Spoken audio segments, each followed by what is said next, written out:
Assalamualaikum warahmatullahi wabarakatuh.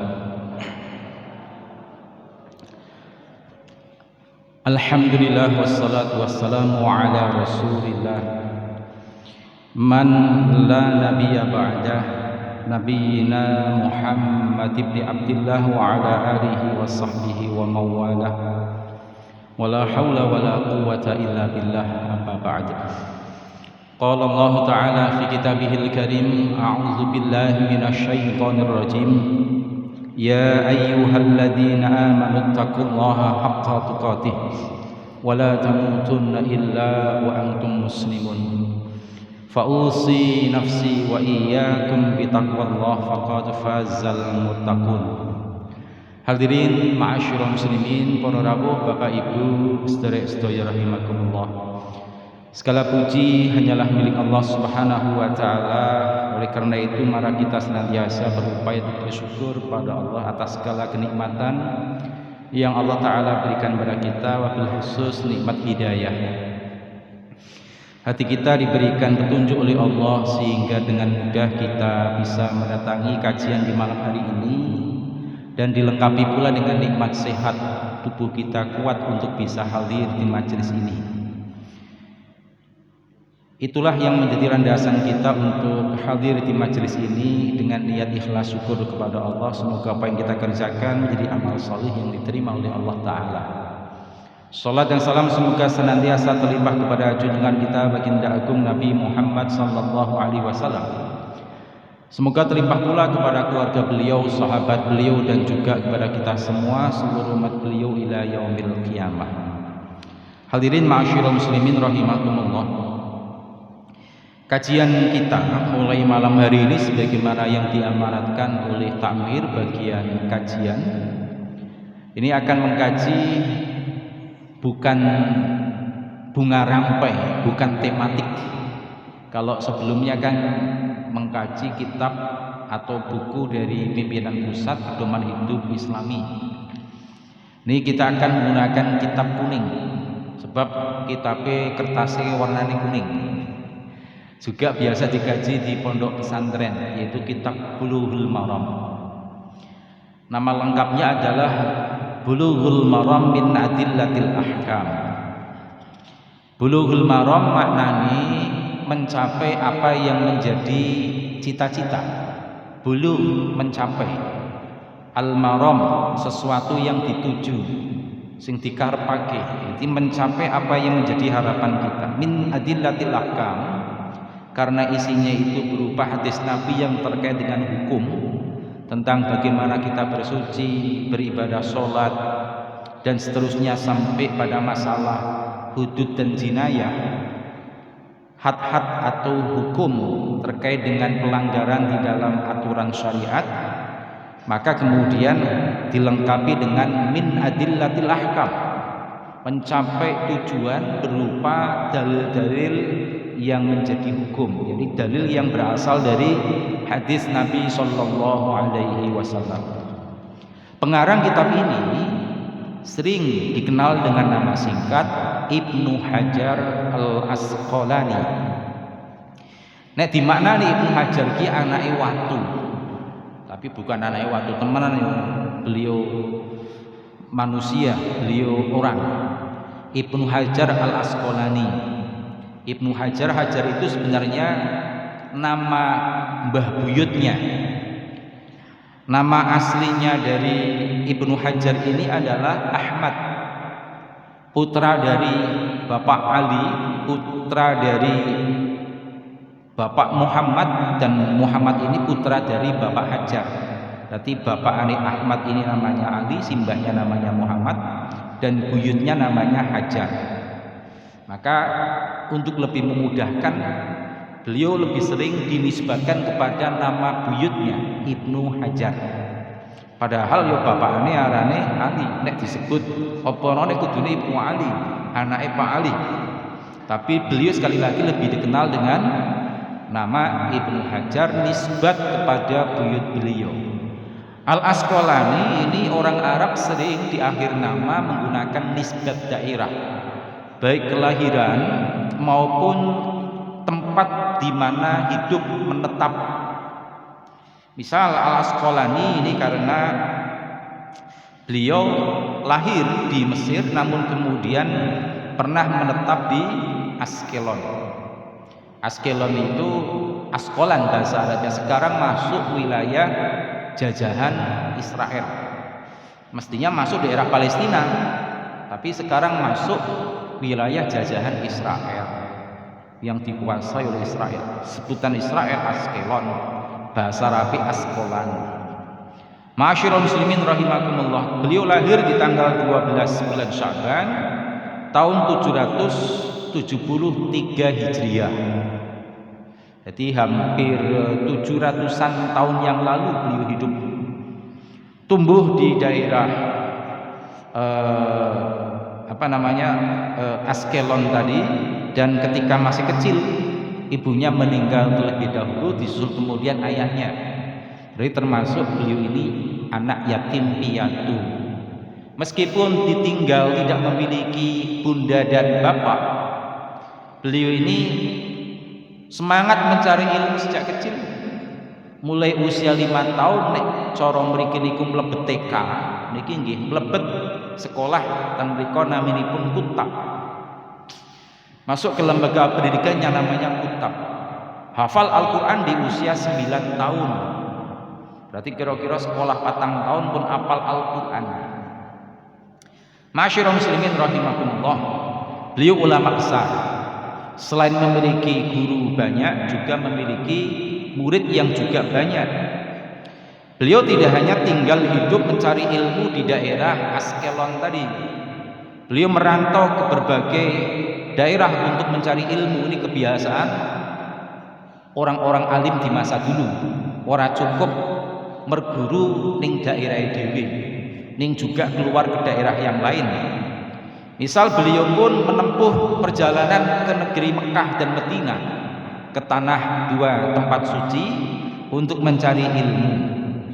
Baik diawali mencari ilmu maupun setelahnya beliau berulang kali melaksanakan haji dan umrah sekaligus untuk mencari ilmu. Kemudian beliau pun pernah mencari ilmu di daerah Damaskus, Dimashq. Dulu masuk satu kawasan dengan Palestina disebut dengan Syam.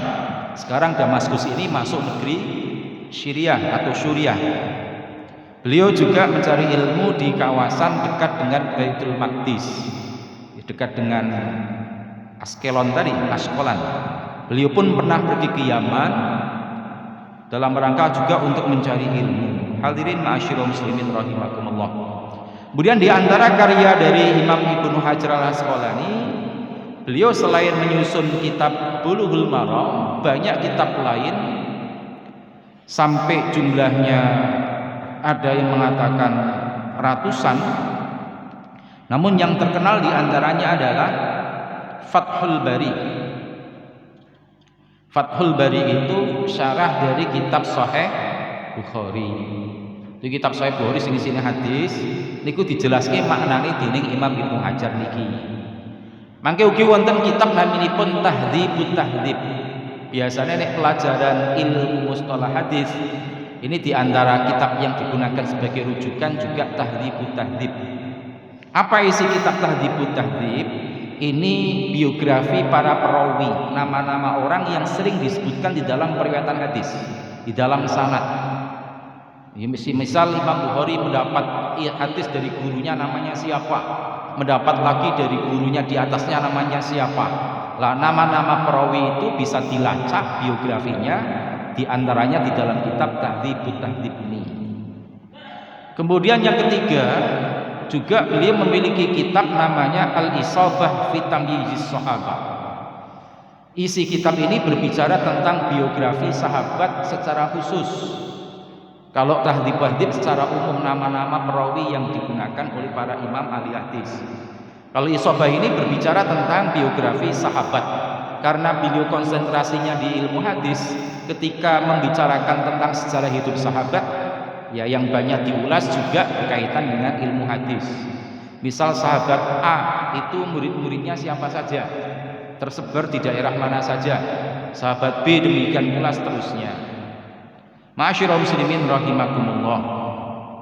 La Bulughul Maram ini satu kitab yang istimewa. Kenapa disebut istimewa? Satu, di dalam kitab Bulughul Maram ini beliau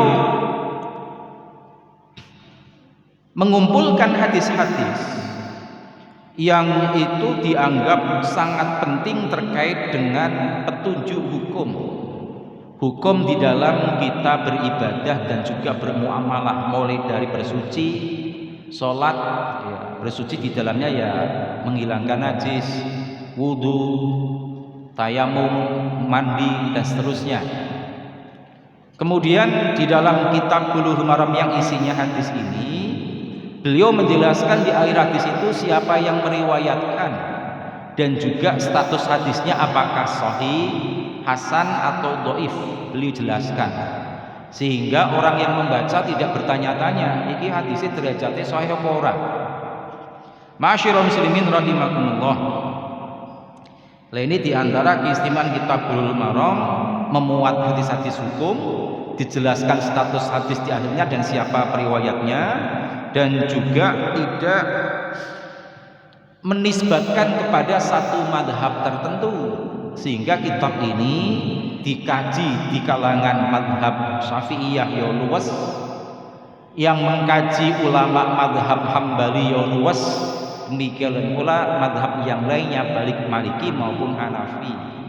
Ya, kitab ini kitab lintas madhab. Ma'asyiral muslimin rahimakumullah. Baik, untuk menyingkat waktu kita mulai dari pembukaan. Pembukaan kitab ya biasa diawali dengan basmalah, alhamdulillah, sholawat dan pengenalan sekelumit tentang identitas kitab ini. Diawali dengan basmalah, bismillahirrahmanirrahim. Lantas Imam Ibnu Hajar Al-Asqalani menyebut dengan alhamdulillah, memuji kepada Allah. Alhamdulillahi ala ni'amihi adh-dhahirati wal batinah. Segala puji bagi Allah atas segala kenikmatan yang Allah Ta'ala berikan pada kita, adh-dhahirah wal batinah, baik yang nampak maupun yang batin, yang tidak nampak. Yang nampak itu ya misal rizki berbentuk kekayaan, itu pun nampak, atau kenikmatan berupa kesehatan, ketok ini awake sehat. Yang tidak nampak misal hidayah, niki sing nikmat paling gede, hidayah nggak kelihatan, sebab ada di dalam petunjuk itu Allah Ta'ala berikan ke dalam hati kita, dalam qalb kita. Di antara bentuk kenikmatan batin juga adalah kita bisa merasa bahagia. Bahagia itu nggak bisa diukur dengan materi, dengan uang. Nggak, karena itu sifatnya batin, rasa senang kaya ning jero ati, itu bagian dari kenikmatan batin. Qadiman wa haditsan, baik nikmat itu yang dulu pernah kita alami, wa haditsan, ataupun nikmat yang baru-baru saja kita alami, bahkan kelak yang akan datang. Hadis. Jadi hadis itu maknanya secara bahasa satu pembicaraan, omongan. Muhadatsah itu percakapan. Al hadis bahan pembicaraan, wong ngomong apa, kemudian pembicaraan itu diceritakan lagi, itu menjadi hadis. Hadis Nabi kenapa disebut hadis? Karena Nabi menceritakan, Nabi bersabda, atau Nabi berbuat apa, sahabat kemudian menceritakan kepada generasi setelahnya. Karena itu menjadi bahan pembicaraan yang isinya adalah segala sesuatu tentang Nabi, maka disebut dengan hadis. Yang kedua, makna hadis itu juga memiliki arti baru. Krana nek dikandhake terus kuwi didine rasa-rasane kaya nembe wingi. Maka kemudian hadis itu memiliki makna lain, yaitu sesuatu yang baru. Lah yang dimaksud di sini qadiman wa hadisan, lawan kata qadim, hadis di sini adalah baru. Jadi segala puji bagi Allah yang telah memberikan nikmat pada kita, baik nikmat yang tampak lahir maupun nikmat yang tidak tampak yang batin, baik yang telah lalu di masa lampau qadim maupun di masa baru-baru saja. Hadis. Kemudian setelah hamdalah disambung dengan salawat. Wassalatu wassalamu ala nabiyhi wa rasulih. Semoga salawat dan salam tercurah kepada Nabi Allah dan Rasulnya Muhammadin, yaitu Nabi Muhammad, wa alihi wa sahbihi, demikian pula semoga tercurah kepada keluarga beliau dan sahabat-sahabat beliau. Hadirin ma'asyiral muslimin rahimakumullah. Sholawat niku nopo? Sholawat niku makna secara bahasa, makna dari sholat itu doa. Berarti kita bersolawat kepada Nabi yang mendoakan Nabi Sallallahu Alaihi Wasallam. Sholawat dan salam berarti isinya doa dan juga permohonan kepada Allah agar Allah memberikan keselamatan kepada Nabi Sallallahu Alaihi Wasallam. Nah, ibadah membaca sholawat ini adalah ibadah yang istimewa.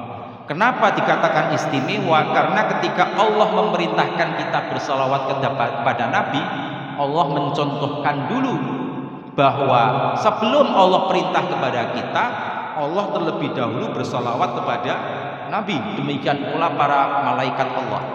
Innallaha wa malaikatahu yusholluna 'alan nabi. Sungguh Allah dan para malaikatnya itu senantiasa bersalawat kepada Nabi. Ya ayyuhalladzina amanu shallu alaihi wa sallimu taslima. Baru setelah Allah Ta'ala ceritakan Allah dan para malaikat bersalawat, Allah Ta'ala perintah kepada kita juga untuk bersalawat dan bersalam kepada Nabi.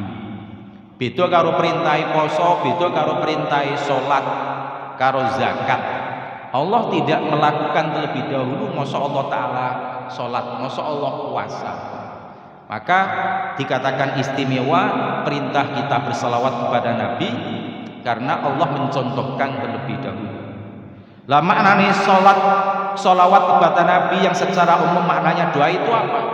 Memintakan kerahmatan, kasih sayang Allah kepada Nabi Sallallahu Alaihi Wasallam. Ma'asyiral muslimin rahimakumullah, sedikit berbicara tentang salawat. Sebab ana tuduhan dari non-muslim, orang-orang kafir yang mengira salah paham dengan adanya perintah sholawat. Mereka mengira bahwa ketika Allah perintah kepada kaum muslimin untuk mendoakan kepada Nabi, bersalawat dan memintakan keselamatan, mereka beranggapan Nabi Muhammad itu belum memiliki jaminan selamat. Buktinya apa? Wakai umat Nabi diperintah kon ndongaake supaya Nabi ini selamat. Berarti Nabi ini aslinya durung selamat. Wong Nabi durung selamat kok dinut. Nah, ini tuduhan orang-orang non-muslim, orang-orang kafir dalam memahami sholawat. Ya, mereka memiliki tujuan pula dalam rangka untuk apa? Melemahkan iman kaum muslimin yang belum kuat. Nek orang ngerti dasare, yo bisa-bisa mantuk-mantuk dijelaskan yo iya bener om. Wong Nabi ini dewi sing njaluk ditungake berarti Nabi ini durung selamat. Ma'asyiral muslimin rahimakumullah. Penjelasannya seperti apa kok kita masih saja diperintah oleh Allah untuk berdoa, memohonkan sholawat dan salam kepada Nabi? Ma'asyiral muslimin rahimakumullah, satu kita mesti memahami bahwa kalau itu sudah menjadi perintah Allah itu berarti ibadah ta'abbudi. Kita ikuti saja karena itu sudah menjadi perintah Allah. Allah perintah kepada kita bersolawat, ya kita solawat. Tidak usah ditanya-tanya. Yang kedua, kalau dari sisi logika, penalaran, berbicara kepada orang non-muslim tadi biar mereka paham kenapa kita bersolawat dan salam kepada Nabi. Apa nuduh kene Nabi itu belum selamat? Bukan seperti itu pemahamannya. Nabi Shallallahu Alaihi Wasallam telah dijamin oleh Allah sebagaimana Allah Ta'ala firmankan dalam Al-Quran surah Al-Fatah, Inna fatahna laka fatham mubina liyaghfira lakallahu ma taqaddama min dzambika wa ma ta'akhkhar wa yutimma nikmatahu 'alaika wa yahdiyaka siratan mustaqima. Allah sudah memberikan jaminan kalau Nabi itu maksum, doanya diampuni oleh Allah Subhanahu wa Ta'ala. Ini kalau penjelasan dari sisi dalil seperti itu. Allah sudah memberikan jaminan kepada Nabi, beliau maksum, dosanya diampuni oleh Allah. Logika yang kedua, penalaran yang kedua, ketika Nabi itu sudah penuh keselamatan karena ada jaminan dari Allah. Ibarat gelas itu penuh seperti ini, kronologis penuh dengan keselamatan. Itu kalau kita ngejoki gelas ini kepek, apa yang terjadi? Luber. Karena luber itu, air luberannya itu justru akan kembali kepada kita. Berselawat kepada Nabi itu justru doanya, selawat itu akan kembali kepada kita. Bahkan 10 kali lipat. Nabi sabdakan dalam hadis beliau, man shalla alayya sholatan wahidah sallallahu alaihi asyran. Barang siapa yang bersalawat kepadaku sekali, memohonkan rahmat agar Allah menurunkan rahmatnya kepada Nabi sekali, maka Allah Ta'ala akan menurunkan rahmat kepada orang itu 10 kali. Lubere ora ming tikel pisan, tapi tikel 10. Logikanya semacam itu penjelasannya. Ma'asyiral muslimin rahimakumullah. Kemudian sholawat dan salam di sini selain mendoakan Nabi, juga mendoakan pada keluarga beliau, sahabat beliau, alladzina saru fi nusrati dinihi sayran hatsitsan, di mana keluarga dan para sahabat beliau saru, mereka berjalan, fi nusrati dinihi, di dalam membela agama Allah, sayran hatsitsan, dengan pembelaan, berjalan pembelaan yang begitu cepat, begitu sigap. Wala atba'ihim, juga berdoa sholawat dan salam tadi semoga terlimpah pula kepada para pengikut beliau, kita semua, alladzina warithu ilmahum, yang mereka itu, para pengikut tersebut, mewarisi ilmu Nabi, para sahabat. Wal ulama warasatul anbiya, Nabi menjelaskan para ulama itu mereka adalah pewaris para Nabi. Nabi tidak mewariskan uang, dinar ataupun dirham. Yang Nabi wariskan adalah Al-Quran dan Sunnah, ilmu agama. Maka ulama mewarisi Nabi, yaitu mewarisi ilmu agama, Al-Quran dan Sunnah Nabi. Akrim bihi warisan wa maurusan, alangkah mulianya kedudukan baik mereka yang mewarisi, para pengikut Nabi, wa maurusan, demikian pula mereka yang diwaris, Nabi dan para sahabat, semuanya mulia karena berpegang teguh kepada ilmu agama Allah, Al-Quran dan Sunnah Rasul Sallallahu Alaihi Wasallam. Amma ba'd, para rawuh ma'asyiral muslimin rahimakumullah, ini perlu dimengerti. Kok apa nanu nek ana khutbah kok mesti ana amma ba'd, apa maksudnya? Amma ba'du secara bahasa niku maknane adapun setelah itu, sebagai pemisah antara muqaddimah yang isinya bismillah, alhamdulillah dan sholawat, kemudian diberi penegas. Amma ba'du ini pemisah. Setelah pembukaan ini menjadi inti, masuk ke bagian inti. Amma ba'du. Adapun setelah membaca alhamdulillah, basmalah, alhamdulillah dan sholawat itu amma ba'du, fahada mukhtasarun. Imam Ibnu Hajar menjelaskan kitab ini adalah ringkasan, yastamilu ala usulil adillatil hadithiyah, sing isini memuat dasar-dasar dalil yang berupa hadis, lil ahkami syar'iyyah, bagi hukum-hukum syariat. Syarat itu ya memuat segala hal yang mengatur hubungan kita kepada Allah. Meskipun ada yang memasukkan pula bagian dari syariat di dalamnya, ya muamalah juga, namun ada yang membedakan. Ada syariat, ada muamalah, ada akhlak. Kalau syariat itu lebih tentang tata aturan yang Allah Ta'ala turunkan pada kita, itu syariat. Lah yang menurunkan syariat itu namanya syariah. Syari itu ya yang dimaksud Allah dan Rasulnya. Karena Allah itu yang menurunkan hukum, Rasulullah juga oleh Allah diberikan wewenang, otoritas untuk memerintah dan melarang. Sehingga Allah Ta'ala perintahkan atiullaha wa atiur Rasul. Maka kalau disebut siapakah yang menjadi sebagai penetap hukum syariat, satu Allah melalui kitab Al-Quran, yang kedua baginda Nabi Shallallahu Alaihi Wasallam, karena baginda Nabi diberikan wewenang oleh Allah Ta'ala untuk memberikan aturan mana yang boleh dikerjakan kaum muslimin, mana yang tidak.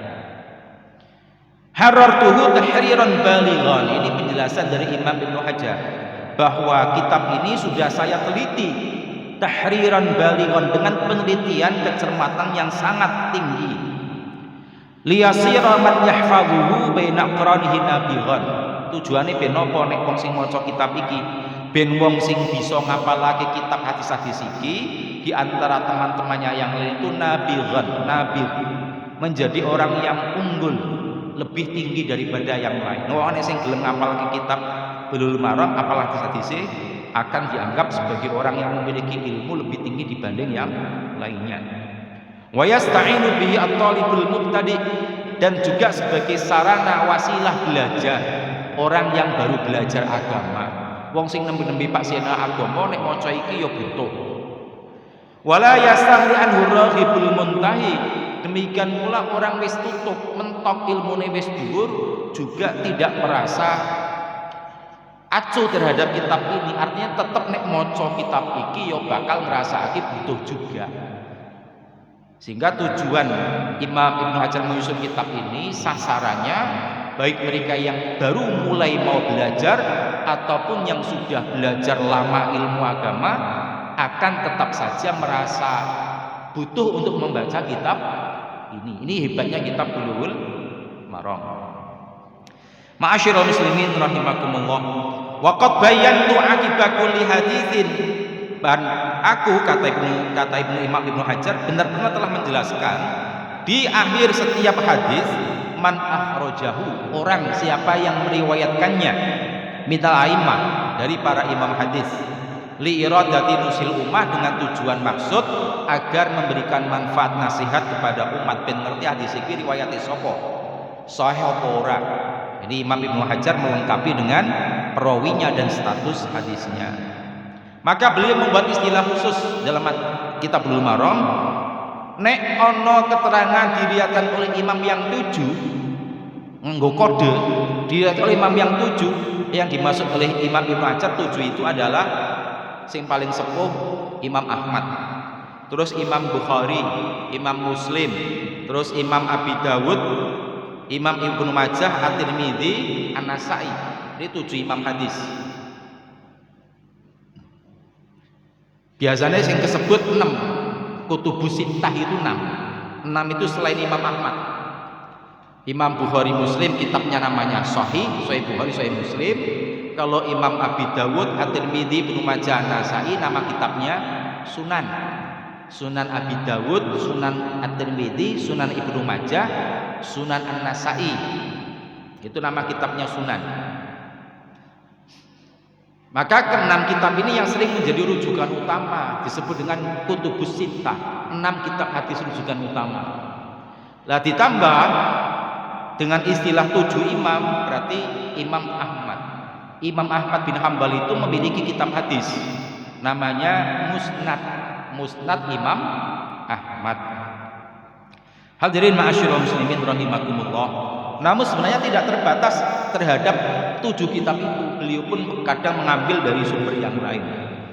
Ono te Imam Al-Baihaqi, ono te Imam Ibnu Hibban, ono te Imam Ibnu Syaibah dan yang lain sebagainya. Nek disebut kodene nganggo diriwayatkan oleh imam yang 6, nek sing dimaksud di kodene riwayat imam yang 6 berarti 6 itu selain Imam Ahmad. 2 kitab sahih dan 4 kitab sunan. Bukhari Muslim, Abi Dawud, An-Nasa'i, At-Tirmidzi, Ibnu Majah dan Nasa'i. Nek disebutkan riwayat yang 4 itu berarti ashabus sunan. At-Tirmidzi, Abu Dawud, Ibnu Majah dan An-Nasa'i. Nek disebut kodene diriwayatkan oleh imam yang 4. Nek disebut diriwayatkan oleh imam yang 3, yang 3 itu berarti man adahu ma'adal akhir, ashabus sunan selain An-Nasa'i, jadi Abu Dawud, At-Tirmidzi dan Ibnu Majah. Kemudian kadang menggunakan kode muttafaq alaih. Muttafaq alaih itu hadis yang sama-sama disepakati. Kenapa disepakati? Karena Imam Bukhari dan Imam Muslim sama-sama meriwayatkan. Para rawuh ibu-ibu kang kula hormati, niki sik bahas masalah teknis pendahuluan.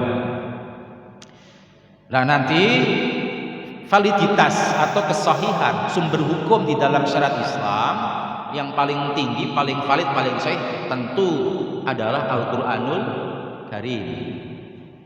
Kemudian yang kedua, di bawah Al-Qur'an, kalau dalam ilmu mustalah hadis, yang kedua di bawahnya adalah hadis yang sama-sama diriwayatkan baik oleh Imam Bukhari maupun Imam Muslim, hadis muttafaq alaih.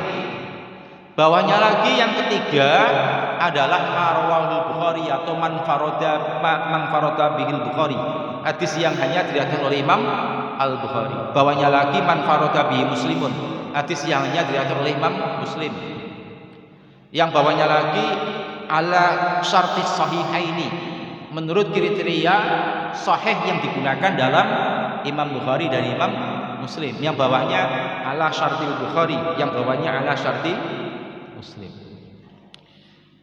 Wallaha as'ala alla yaj'ala ma alimna alaina wa balan, diakhiri dengan doa muqaddimah. Dan kepada Allah lah aku, kata Ibnu Hajar, memohon Allah yaj'ala, agar Allah Ta'ala tidak menjadikan ma alimna, ilmu kita ini nanti alaina wa balan, sebagai bencana kepada kita. Ampun ngantos ilmu niku justru dados musibah. Kapan ilmu dadi musibah? Nek kita ngerti ilmu ini justru mboten nglakoni. Bab besok di akhirat termasuk hal yang akan diminta pertanggungjawaban wonten sekawan. Yang terakhir kata Nabi dalam hadis Imam At-Tirmidzi, yang akan diminta pertanggungjawaban di hadapan Allah yang keempat adalah tentang ilmu kita. Madza amila fi, napa sing sampun dipun lampahi. Ngerti barang kuwi haram, maksiat ora kena dilakoni kok justru dilakoni. Ini termasuk ilmu yang menjadi bencana. Wa ayyarzuqanal amala bima yurdihi, dan saya memohon kepada Allah agar Allah memberikan karunia rizki kepada kita agar mampu beramal, melakukan amalan yang bisa mendatangkan keridhaan Allah Subhanahu wa taala. Hadirin rahimakumullah, ini pembukaan. Melebu bab selanjutnya, masuk ke bagian inti kitab, didahului dengan kitab Thaharah, bersuci. Para rawuh ma'asyiral muslimin rahimakumullah, napa Thaharah maknane niku nek cara Jawa niki sesuci, bersuci. Padanane ning nggon bahasa Arab niku an-nadzafah, bebersih. Namun dua hal ini berbeda. Sebab kadang yang dianggap suci oleh syariat justru dianggap reget atau kotor miturut adat. Napa contone? Lebu niku menurut syariat suci napa mboten Bapak Ibu? Lebu suci. Sebab bisa dienggo tayamum nek ora ana banyu. Tapi nek umami omahe jenengan jogane akeh lebune. Kaca jendelane apa omahe kuwi kacane akeh lebune. Wong nek kandha kuwi omahe resik apa omah sing reget? Reget. Maka ukuran suci miturut syariat kadang berbeda dengan ukuran bersih menurut adat. Atau sebaliknya, menurut adat itu bersih, tetapi miturut syariat belum suci. Napa contone?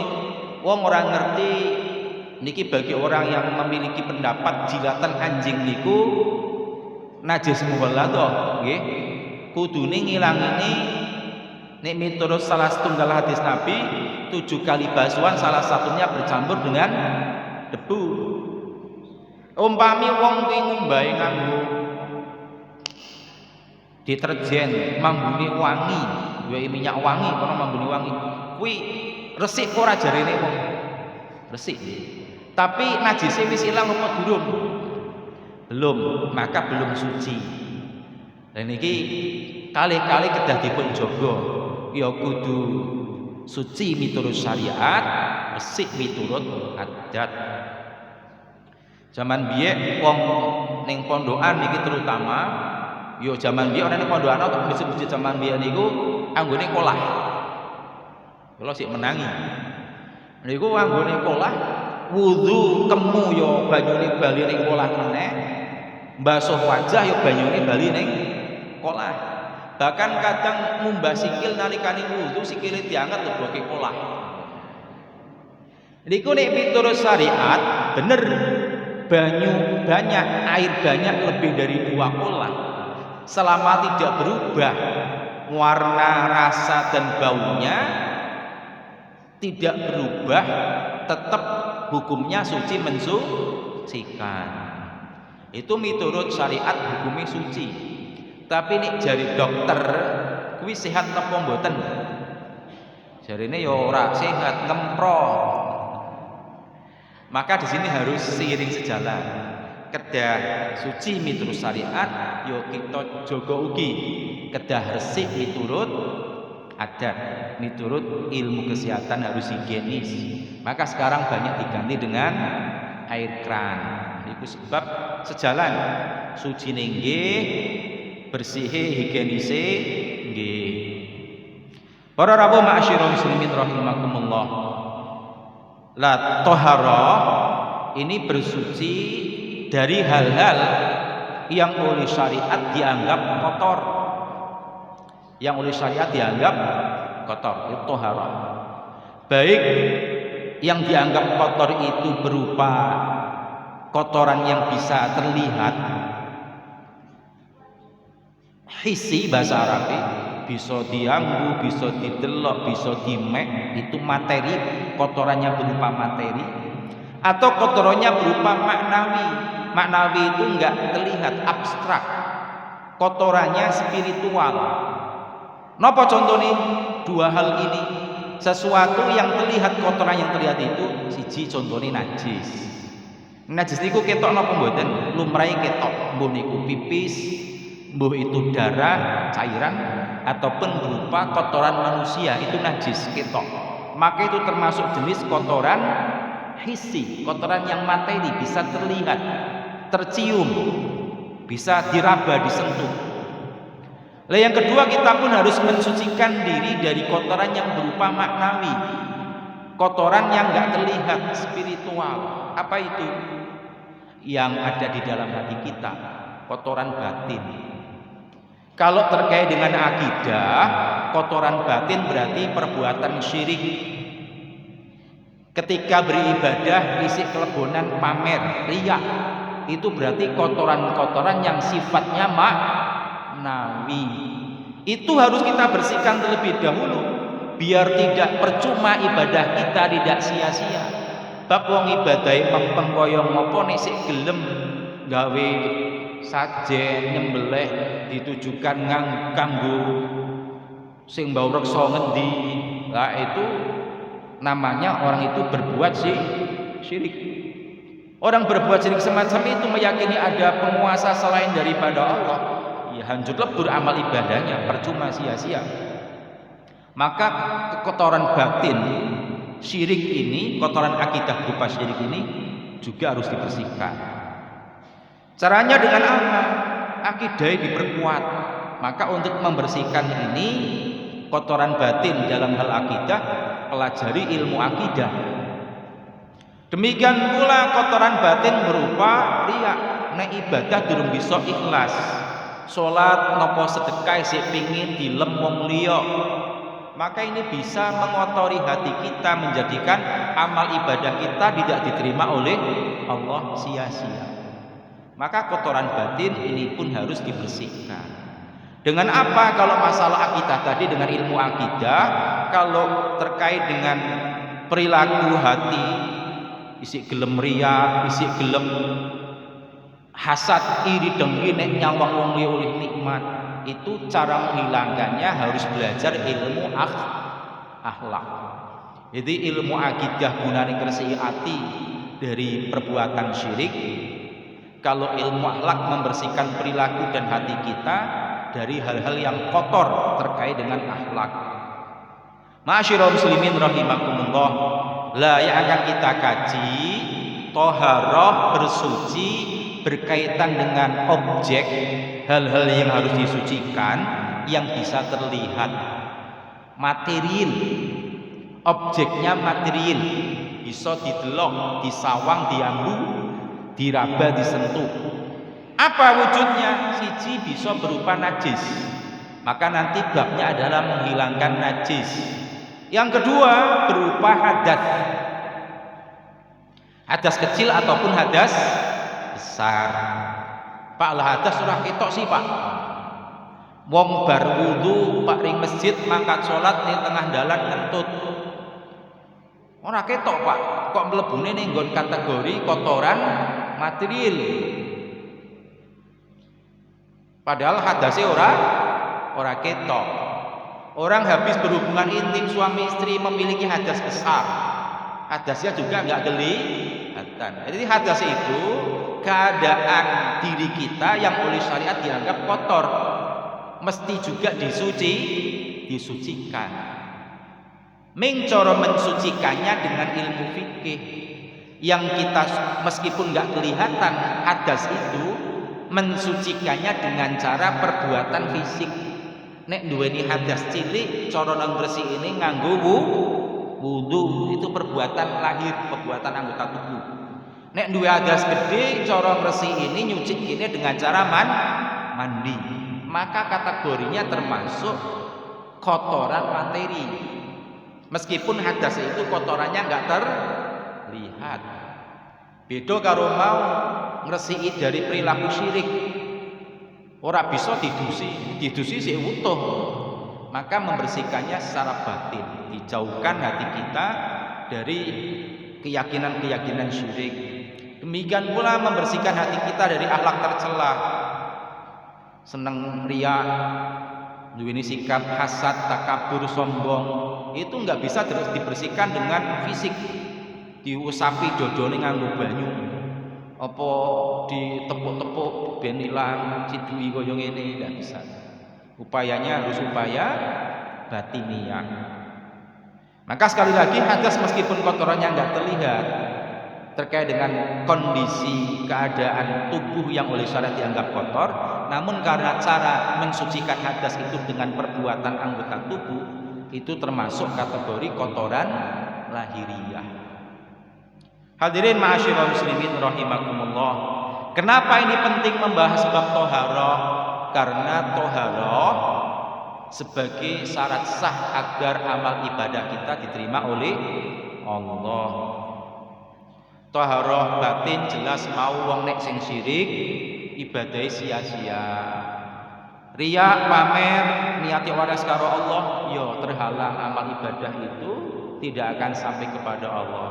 Demikian pula bersuci dari kotoran yang nampak, kotoran lahir baik najis maupun hadas. Wong salat kok klambine ana najise, ya salate ora sah.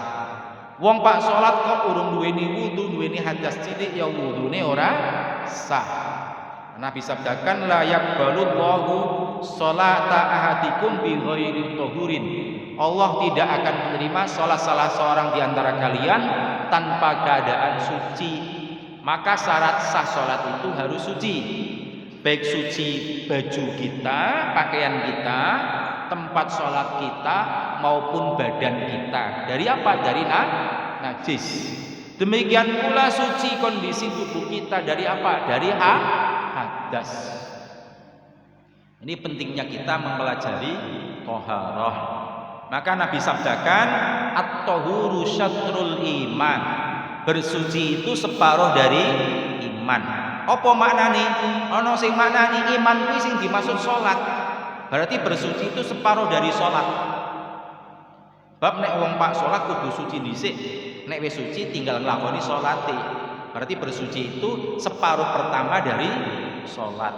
Ana sing ngandhake at-tahuru syatrul iman. Bersuci itu separuh dari iman. Iman diartikan betul-betul iman.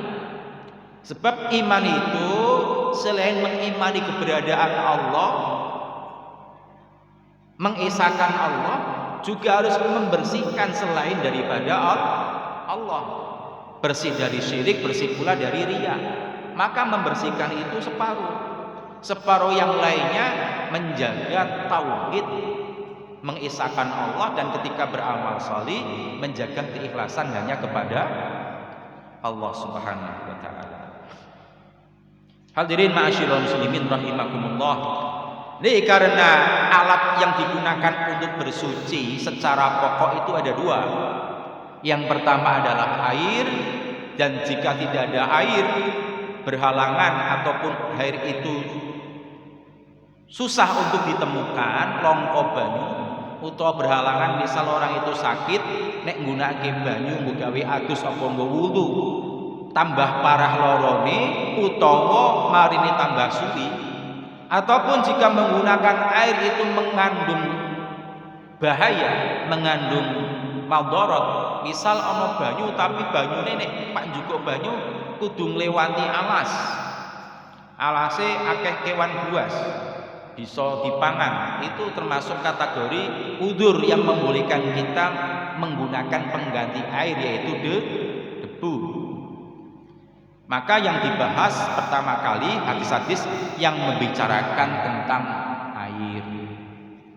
Ma'asyiral muslimin rahimakumullah, ben oleh hadis siji po. An Abi Hurairah, dari Abu Hurairah radhiyallahu taala anhu, qala berkata Abu Hurairah, qala bersabda Rasulullah sallallahu alaihi wasallam fil bahri. Nabi ngandhakake ngendikan tentang banyu segara. Huwa segara kuwi at-tahuru ma'uhu, suci mensucikan airnya, al-hillu maitatuhu, halal juga dimakan bangkainya, batangi segara kena dipangan tanpa disembelih. Akhrajahul arba'ah, hadis riwayat imam yang 4. Siapa yang 4 tadi? Ashabus Sunan, Abu Dawud, At-Tirmidzi, Ibnu Majah, Nasa'i. Wa Ibnu Abi Syaibah, ditambah juga diriwayatkan oleh Imam Ibnu Syaibah, kitabnya namanya Musannaf.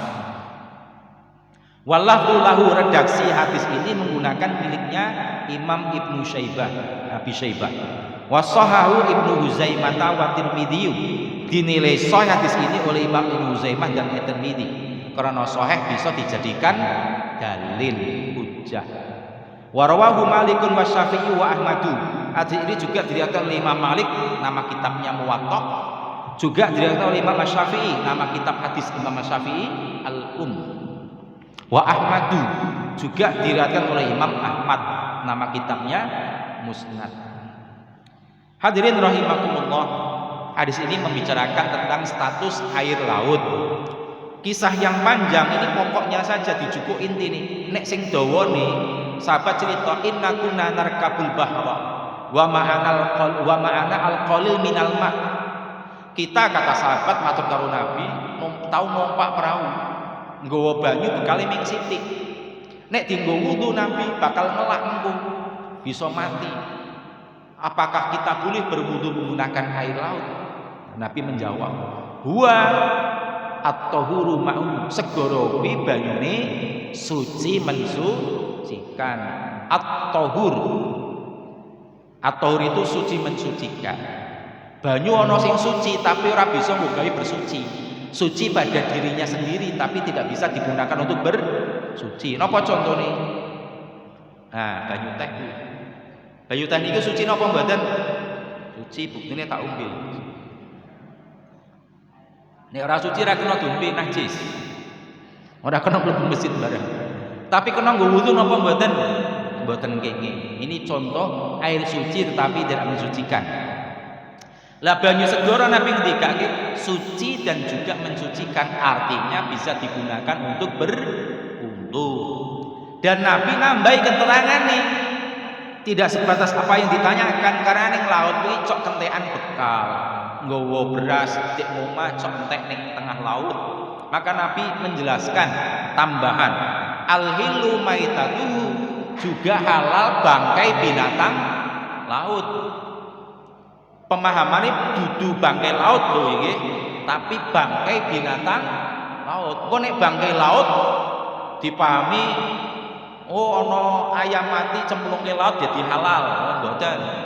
Yang dimaksud halal bangkainya itu halal bangkai binatang laut. Artinya ikan, sotong dan sejenisnya hasil dari tangkapan laut itu meskipun tidak disembelih, kedarung digawa di kapal ning darat iku mati ning jero tong tetep halal dimakan. Beda karo ayam, sapi, wedhus kudu disembelih dhisik matine. Masyaallah muslimin rahimakumullah. Mangke mlebet pertanyaan tapi damel bahasan pertemuan berikutnya. Apakah semua jenis binatang laut itu halal atau binatang-binatang tertentu jenis ikan saja? Sebab ning jero laut iku akeh macam kewane. Ana sing rupa singa laut, ana kuda laut, ana anjing laut, ada juga ular laut dan sebagainya. Nabi ngendikake ming secara umum al-hillu maitatuhu, bangkai laut itu halal. Lah penjelasannya apa kabeh kewan laut iki halal apa tertentu saja, insyaallah kita lanjut pada pertemuan yang akan datang. Makaten nggih, nyuwun pangapunten sebagai pembukaan, walafu minkum mugi manfaati wonten ing manfaat awit saking keterbatasan kawula nyuwun pangapunten ingkang kathah. Nasunullah fatun qarib. Kita akhiri kanthi wasan doa kafaratul majlis. Subhanakallahumma rabbana bihamdika asyhadu an la ilaha illa anta astaghfiruka wa atubu ilaik. Walhamdulillahirabbil alamin. Assalamualaikum warahmatullahi wabarakatuh.